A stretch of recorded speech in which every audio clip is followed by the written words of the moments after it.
This is Deep Dive. I'm Sui. We all forget things, and they often reappear later. But for those who have contracted Alzheimer's disease, memories may never be the same again. About the disease, tens of millions of lives have been affected by it, but no new treatment has been found yet. Alzheimer's patients suffer from memory loss and cognitive impairment. A group of professional... The number of patients in China with Alzheimer's disease is estimated to be over 10 million, accounting for a quarter of the world's total. As the society continues to age, there's also a dire need for us to understand and live with this now incurable disease. What are the available treatments? How are their family members coping with the disease? And what should we do at a younger age? To find answers to these questions, I spoke with CGTN Radio reporter Yang Guang, who visited a care home in the southwestern city of Guiyang earlier this year. This episode is brought to you on Thursday, September 21st, the World Alzheimer's Day.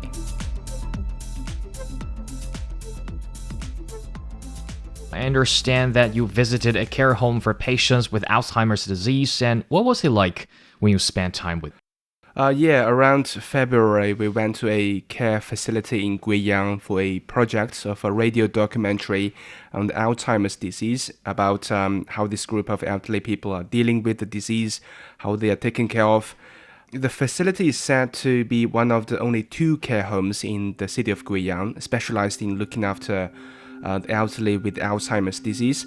I have to say, the visit to the care home on the very first day wasn't quite comfortable. It was the first time for me to be at an elderly care home, and the building looked kind of old. It used to be a hotel. It's a 5-story building, and Alzheimer's patients mainly live in the 3rd floor, which has a lobby room and a long corridor, on the 2 sides of which are the rooms for all the elderly. When we got there in the afternoon, most of the elderly patients were in the lobby, either watching TV or taking a nap. Only a few of them were chatting with each other, and the TV was very loud.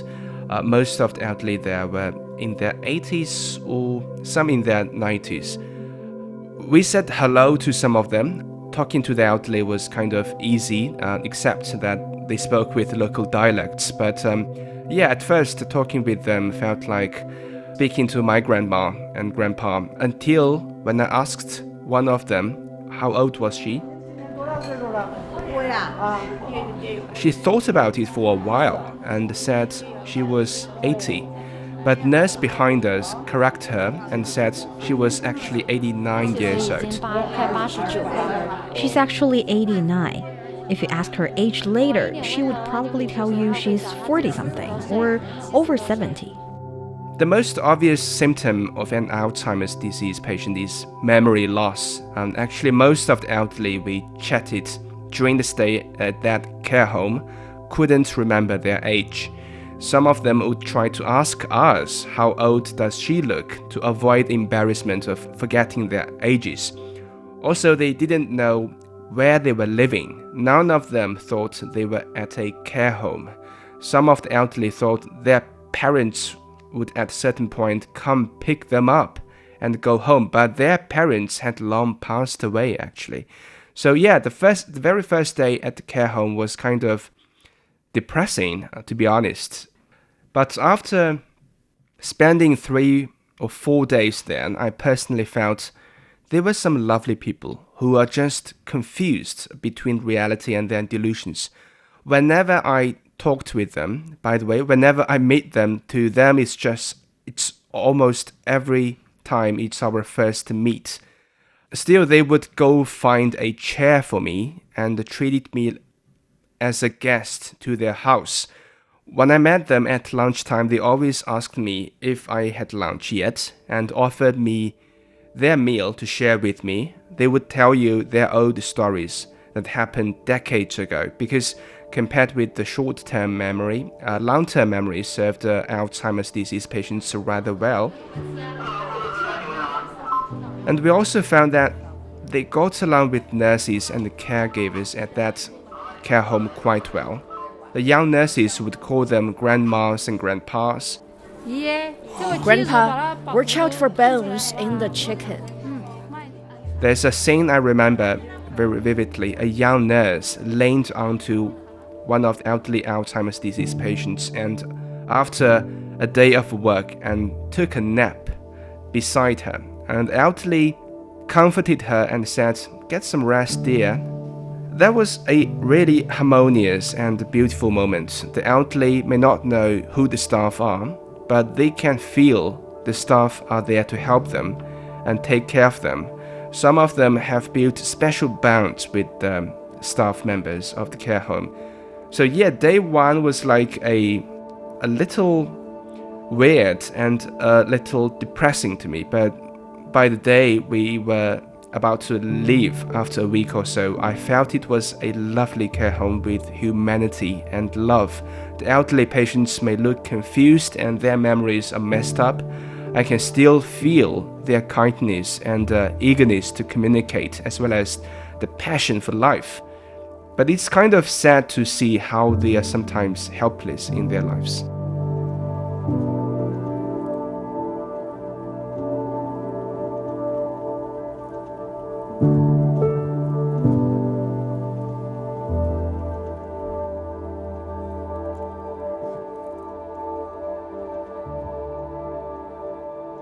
I was wondering, when an elder is diagnosed with Alzheimer's disease, is it common practice to put them in a care home, or is it better for the patient to stay at home with the family? Well, as far as I know from that trip to Guiyang, at least in that city, most of the Alzheimer's disease patients would stay at home because, first of all, care home services are not affordable and available for all. One of the reasons we chose Guiyang as our destination to get to know what's going on with Alzheimer's disease patients in China is that it represented regular China. Metropolises like Beijing and Shanghai have advanced Alzheimer's disease care services, but they don't reflect every level in China. And actually, as I mentioned, the care home visited is just one of the two facilities that offer Alzheimer's disease care services in Guiyang, which is a third-tier city in China, which means the resource-wise, these services are limited, and meantime they are rather costly. Second, there's still a traditional concept in Chinese culture that hinders children from sending their parents to a care home, which is people should look after their folks when they become old. Sending them to care home seems like they are abandoning their parents and escaping from their obligations to take good care of them.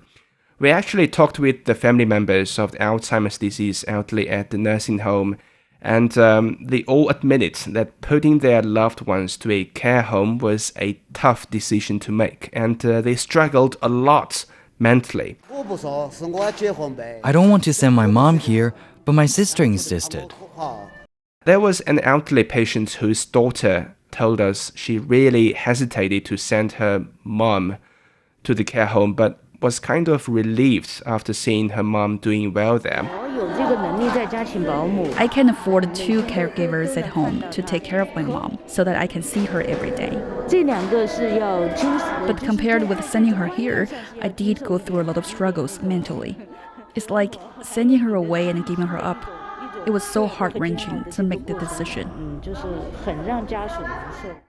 However, several months later, we heard that she still decided to pick her mom back home from the care home.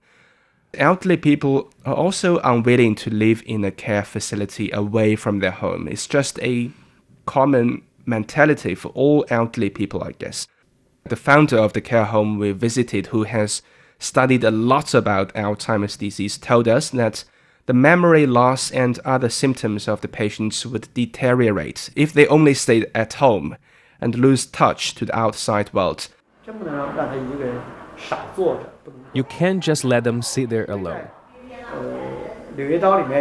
According to the Lancet, to prevent and control the disease, the ability of hearing makes up 40%, the top one. The core to hearing is the ability to effectively receive information from the outside, so that people can stay on the same pace with the world around. But when staying at home, the patient will have very little communication. The only channel of receiving information is to watch TV, but it's not interactive. The care homes often organize these kind of memory training courses and create an environment for the elderly to be more involved in social activities with peer elderly people. The care home owner told us to some extent these practices are helpful in slowing down the course of memory fading and keeping the patient in a rather stable condition as long as possible. And his actual words are, they function like a brake pedal to slow down the mental decline of the Alzheimer's disease patients. Seniors who suffer from Alzheimer's need family. The support from family members will help slow down their memory loss. So family support can work together with us, professionals, to help the patients.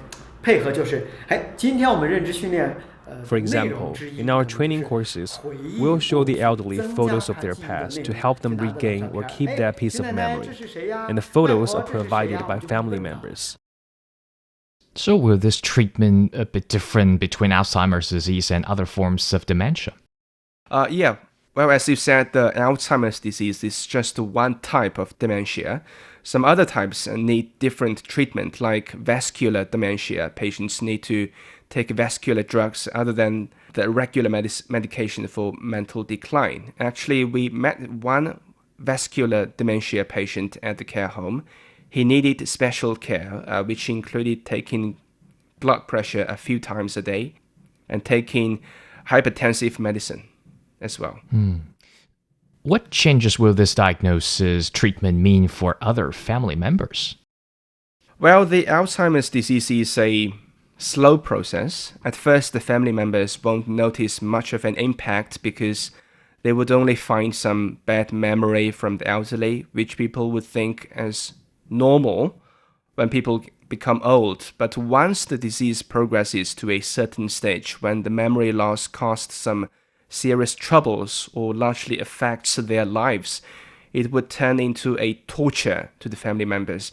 During that trip to Guiyang, we spoke to many family members of the Alzheimer's disease patients, and there's one thing in common. They couldn't deal with the Alzheimer's disease parents anymore, and living together with them was just impossible. For example, one family member told me that her mom went missing in the city twice, and they had to call the police to find her. The same patient, she would put layers on her in summer, but get little dressed in winter because she doesn't have a sense of season and time anymore. In hot summertime, she put on a high-neck sweater.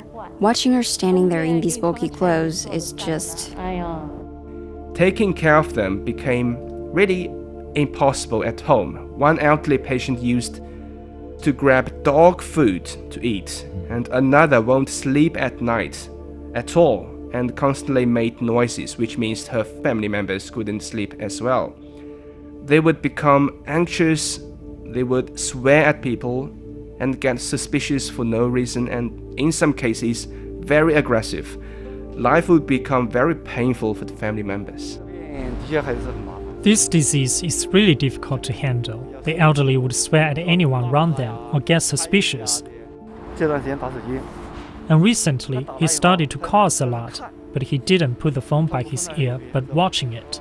And when we pick it up, he said nothing, so we hang up because he didn't answer back. And then he would continue to call us, sometimes more than dozens in a day. So let's talk more about medical basics a little bit. What are the most common problems and early symptoms of the Alzheimer's? Well, the most common problems are memory related, especially short-term memory. I know a patient at the care home used to buy tomatoes 5 times a day because every time she went back home with tomatoes, she forgot what she did and she went again to the market to buy tomatoes. Some of the patients don't remember their children's names, and some even forget whether or not they have children. They would lose track of time. Almost none of them remember what year it was. Another symptom is that the elderly patients would get suspicious about the people around them. One elderly patient at the care home told me very seriously that she believed other people in the care home were putting poison in her food.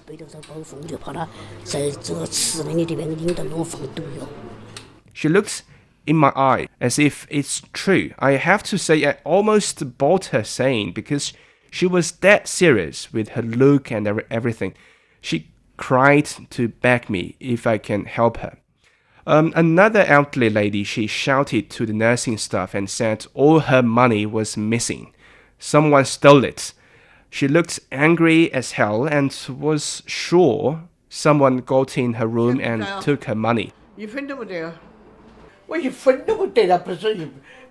But nurses later told me that she often hides her money somewhere to keep it safe, and would later on forget that she has put it somewhere and think someone stole it. Additionally, the elderly Alzheimer's patients would have this delusion of the places they live in. Like I said, none of the patients would believe they are in the nursing home. Actually, I had encountered Alzheimer's disease patients before the trip to Guiyang. My neighbor used to be an Alzheimer's disease patient. One day, he knocked on my door. I didn't know he got the Alzheimer's then. He asked me for favor and let me go into his apartment. He then asked which station has this bus arrived. He thought he was on a bus rather than his own home. I was really shocked because that was the first time I met an Alzheimer's disease patient, and he was already in advanced phase of the condition. Let's move on to the general public part of this.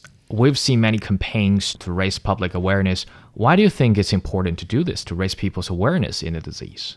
Yeah, for now, there's no cure for this disease. It means once you got it, it's only a matter of time when the memory will fade out to the point that everything that happened in your life would be erased from your memory.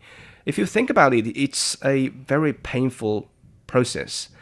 Therefore, we need to be more aware of the disease and help those patients in more scientific ways to slow down the mental decline. Even for now, a lot of people would assume that mental decline is just a normal process humans go through when growing old, and it's not a disease. This would hinder those patients from getting proper assistance in the early stages of the disease. It might deteriorate the condition at a faster pace. I know a lot of families which have the Alzheimer's patients at home would let them stay at home to avoid certain troubles. But no socializing at all. Living alone in a fixed space for a long time would only speed up the decline and make them confused in time and space even more. The Alzheimer's disease is known to more now. Many people would know it's a disease, but how to deal with it in an appropriate way is still unaware by many. Stats show that China has actually 10 million Alzheimer's disease patients, which take up 1/4 of the total Alzheimer's patients globally. I think the founder of the care home we visited made a very good point when speaking with us. He said people getting the Alzheimer's disease is like how God rolls the dice. You never know whether it falls on you or not. The Alzheimer's is an aging problem. The older you get, the better chance for you to get the disease. Stats have it that when people get 85 years old, the chance of getting the disease is more than 25%. When reaching 90 years old, the odds become 50-50. So in a society which is aging very rapidly, we should raise the awareness of the disease because it can happen to anyone in our life. Is it even possible or necessary to prevent the disease from a younger age? Actually, yes. Study has it that more sports participation and more social activities with other people are effective in preventing the disease at a younger age. Keep challenging the brain in those practices like playing chess, working on puzzles are very helpful, and also living an organized life with good sleep and the proper diet is also key. You mentioned the whole process can be very painful for the patients. What can other people like you and me do to help alleviate their suffering? I still remember the nurses and the founder of the care home told us that the environment the Alzheimer's patients lives in must be stable and soothing. The Alzheimer's patients should feel comfortable where they can be off guard mentally. Getting along with the people around them is crucial. Otherwise, being anxious, paranoid, or irritated would only worsen the situation.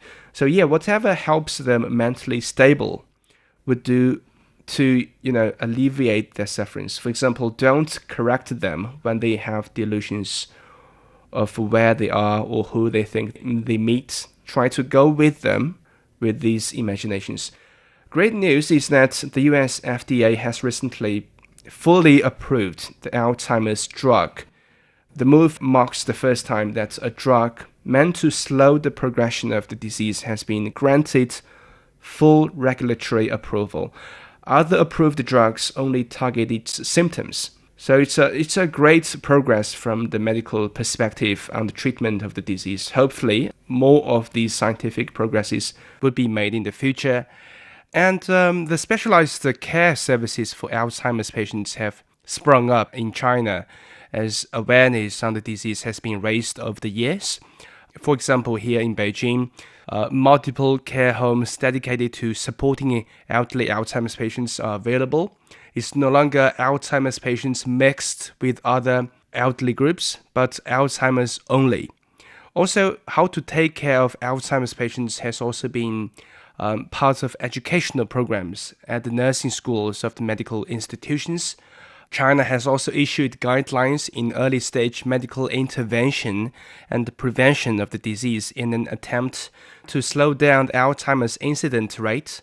The national health authorities have conducted Alzheimer's evaluation services towards the elderly population in different cities and counties across China to make scientific diagnoses. Activities have also been held in parts of China in terms of how to help Alzheimer's patients, for instance, when they get lost in the city. As people are more aware of the disease, the whole system of how to take care of the patients, how to intervene at the early stage, and how to assist those in need can be more sophisticated. I think we are on the right track of completing such a system. China is implementing a nationwide health campaign between 2023 and 2025 with a focus on senior citizens, aiming to prevent and detect major dementia conditions such as Alzheimer's disease in an early stage. Under the campaign, cities with available resources would provide one cognitive screening service each year for citizens aged 65 and above. The country is also launching pilot programs in cities and provinces to better help the elderly in need. In Guangdong, a cognitive disorder database is in the working that aims to utilize technology to better address dementia conditions and assist with medical workers. And that brings us to the end of this episode of Deep Dive. If you like what you just heard, don't forget to follow us on your podcast platform. Just search for Deep Dive. You can also leave comments to tell us what you want to know about China and beyond. This episode is brought to you by me, Su Yi, and my colleagues Fei Fei, Li Yunqi, Zhang Zhang, and Qizhi. Special thanks to CGTN Radio reporter Yang Guang. I will see you in the next one.